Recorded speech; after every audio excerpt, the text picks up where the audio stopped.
ఇది horror cinema script రా.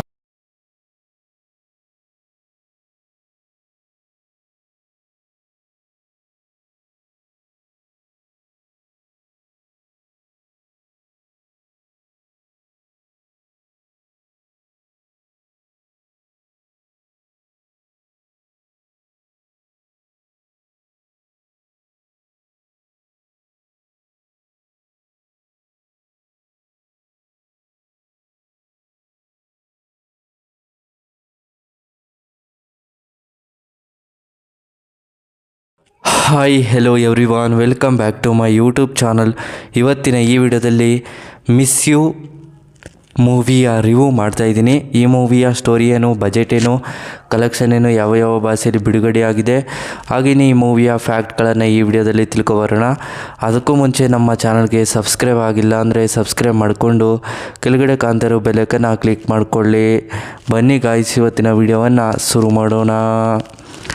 ಮೊದಲು ಈ ಮೂವಿಯ ಮೇನ್ ಲ್ಯಾಂಗ್ವೇಜ್ ಬಂದು ತಮಿಳ್ ಆಗಿದೆ. ಯಾವುದೇ ಭಾಷೆಗಳಲ್ಲೂ ಡಬ್ ಆಗಿಲ್ಲ ಅಂತ ಹೇಳಬಹುದು. ಹಾಗೆಯೇ ಈ ಮೂವಿಯ ಕಲೆಕ್ಷನ್ ನೋಡಿದ್ರೆ 14 ಕೋಟಿ ಕಲೆಕ್ಷನನ್ನು ಮಾಡಿದೆ. ಬಜೆಟ್ ನೋಡಿದ್ರೆ 5ರಿಂದ 8 ಕೋಟಿ ಬಜೆಟನ್ನು ಹಾಕಿದ್ದಾರೆ ಅಂತ ಹೇಳಬಹುದು. ಬಿಡುಗಡೆಯಾಗಿದ್ದ ದಿನಾಂಕ ಡಿಸೆಂಬರ್ 13, 2024ರಲ್ಲಿ ಬಿಡುಗಡೆಯಾಗಿದೆ. ಹಾಗೆಯೇ ಈ ಮೂವಿಯ ರನ್ನಿಂಗ್ ಟೈಮ್ ಒಂದು 148 ನಿಮಿಷಗಳ ಕಾಲ ಈ ಮೂವಿಯನ್ನು ತುಂಬ ಅದ್ಭುತವಾಗಿ ಕೊಟ್ಟಿದ್ದಾರೆ ಅಂತ ಹೇಳಬಹುದು. ಹಾಗೆಯೇ ಈ ಮೂವಿಯ ಡೈರೆಕ್ಟರ್ ಬೈ ಎನ್ ರಾಜಶೇಖರ್. ಹಾಗೆಯೇ ಈ ಮೂವಿಯಲ್ಲಿ ಯಾರ್ಯಾರು ನಟ ನಟಿಯರಿದ್ದಾರೆ ಅನ್ನೋದನ್ನು ನೋಡಿದ್ರೆ ಮೊದಲು ಸಿದ್ಧಾರ್ಥ್, ಅಖಿಲ್, ರಂಗನಾಥ್, ಇನ್ನೂ ಹಲವಾರು ಆ್ಯಕ್ಟರ್ಸ್ಗಳು ಈ ಮೂವಿಯಲ್ಲಿ ನಟನೆ ಮಾಡಿದ್ದಾರೆ ಅಂತ ಹೇಳಬಹುದು. ಹಾಗೆಯೇ ತಮಿಳಲ್ಲಿ ಆಡಿಯನ್ಸ್ಗಳು ಕೂಡ ಸಿಕ್ಕಾಪಟ್ಟೆ ಇಷ್ಟಪಡುವಂಥ ಸಿನಿಮಾವಾಗಿದೆ. ಹಾಗೆಯೇ ಈ ಮೂವಿಗೆ ಸಿದ್ಧಾರ್ಥ್ ಅವರು ಈ ಮೂವಿಯಲ್ಲಿ ಲವ್ ಸ್ಟೋರಿ ಸಿನಿಮಾ ಅಂತಲೂ ಕೂಡ ಹೇಳ್ಕೊಂಡಿದ್ದಾರೆ ಮತ್ತು ರಿವ್ಯೂಸ್ ಕೂಡ ಕೊಟ್ಟಿದ್ದಾರೆ ಅಂತ ಹೇಳ್ಬೋದು. ಎಲ್ಲ ಕಡೆಯಿಂದ ಕೂಡ ಪಾಸಿಟಿವ್ ಆಗಿ ರಿವ್ಯೂ ಕೂಡ ಕೊಟ್ಟಿದ್ದಾರೆ. ಹಾಗೆಯೇ ಹೆಚ್ಚಿನ ಸಂಖ್ಯೆಯಲ್ಲೂ ಕೂಡ ಈ ಮೂವಿಗೆ ರಿವ್ಯೂಸ್ಗಳನ್ನು ಕೊಡ್ತಾ ಇದ್ದಾರೆ ಅಂತಲೇ ಹೇಳಬಹುದು. ಹಾಗೆಯೇ ತಮಿಳಲ್ಲಿ ಆಡಿಯನ್ಸ್ಗಳು ಕೂಡ ಸಿಕ್ಕಾಪಟ್ಟೆ ಇಷ್ಟಪಡುವಂಥ ಸಿನಿಮಾವಾಗಿದೆ. ಸಾಂಗ್ ಕೂಡ ಸುಮಾರು ಅದ್ಭುತವಾಗಿ ಕೊಟ್ಟಿದ್ದಾರೆ ಅಂತ ಹೇಳಬಹುದು. ಹಾಗೆಯೇ ಈ ಮೂವಿಯ ಒಂದನೇ ಸ್ಟೋರಿ ಹೇಳಿದ್ರೆ, ದಿನೇಶ್ ಅನ್ನೋ ವ್ಯಕ್ತಿ ಇರ್ತಾನೆ. ದಿನೇಶು ಅವನು ಒಂದು ಕಂಪನಿಯಲ್ಲಿ ಕೆಲಸವನ್ನು ಮಾಡ್ತಿರ್ತಾನೆ. ಸಾಫ್ಟ್ವೇರ್ ಇಂಜಿನಿಯರ್ ಅಂತಲೇ ಹೇಳ್ಬೋದು. ಇಂಜಿನಿಯರ್ ಕೆಲಸವನ್ನು ಮಾಡಿಕೊಂಡು ಜೀವನವನ್ನು ಕಳೀತಾ ಇರ್ತಾನೆ. ಮತ್ತು ಅವನ ಕೆಲಸದಲ್ಲಿ ತುಂಬ ಒಂದು ಇಂಟೆಲಿಜೆಂಟ್ ಅಂತಲೇ ಹೇಳ್ಬೋದು ದಿನೇಶು.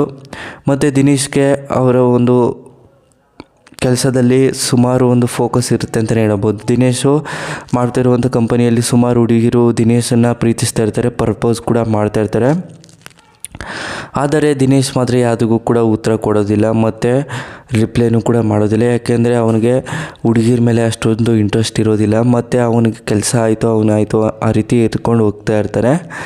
ಆದರೆ ಒಂದು ದಿನ ರೈಲ್ವೆ ಸ್ಟೇಷನಲ್ಲಿ ಅವ್ರ ತಂದೆಯನ್ನು ಕರ್ಕೊಂಡು ಬರೋಣ ಅಂತೇಳಿ ಹೋದಾಗ ಅಲ್ಲಿ ಒಂದು ಹುಡುಗಿನ ನೋಡ್ತಾನೆ. ಆ ಹುಡುಗಿನ ನೋಡಿ ತುಂಬ ಖುಷಿಯನ್ನು ಆಗೋಗಿ ಮತ್ತು ಅವ್ರ ತಂದೆ ಕರ್ಕೊಂಡು ಮನೆಗೆ ಬಿಟ್ಬಿಟ್ಟು ಮತ್ತೆ ಅದೇ ಸ್ಟೇಷನ್ಗೆ ಬರೋ ಟೈಮಲ್ಲಿ ಹೊರ್ಟೋಗಿರ್ತಾರೆ. ಮತ್ತು ಆ ಹುಡುಗಿ ಇರೋದಿಲ್ಲ. ಮತ್ತು ಅದ್ರ ನಾಳೆ ಮತ್ತೆ ಅಲ್ಲೇ ಕಾಯ್ತಾನೆ. ಮತ್ತು ಆ ಹುಡುಗಿ ಅಲ್ಲೇ ಹೋಗ್ತಾ ಇರ್ತಾಳೆ. ಮತ್ತು ಆ ಹುಡುಗಿನ ಮಾತಾಡ್ಸೋಕ್ಕೆ ಟ್ರೈ ಮಾಡ್ತಾನೆ. ಮತ್ತು ಆ ಹುಡುಗಿನ ಸಾಫ್ಟ್ವೇರ್ ಇಂಜಿನಿಯರ್ ಅವನು ಕೂಡ ಆ ಹುಡುಗಿನೂ ಕೂಡ ಪಕ್ಕದ ಕಂಪನಿಯಲ್ಲಿ ಕೆಲಸವನ್ನು ಮಾಡ್ತಿರ್ತಾರೆ. ಆದರೆ ಅವನು ದಿನೇಶು ಅಷ್ಟೊಂದು ಗಮನಿಸೋರಿರೋದಿಲ್ಲ. ಮತ್ತು ಆ ದಿನೇಶು ಅವರ ಹುಡುಗಿನ ಗಮನಿಸಿ ಮತ್ತು ಅವರ ಪ್ರೀತಿಸಿ ಮದುವೆ ಕೂಡ ಮಾಡ್ಕೋತಾರೆ. ಸ್ಟೋರಿನೂ ಕೂಡ ಎಂಡ್ ಆಗುತ್ತೆ. ಸ್ಟೋರಿ ನಿಮಗೆ ಇಷ್ಟವಾದರೆ ಶೇರ್ ಮಾಡಿ, ಲೈಕ್ ಮಾಡಿ. Thanks for watching.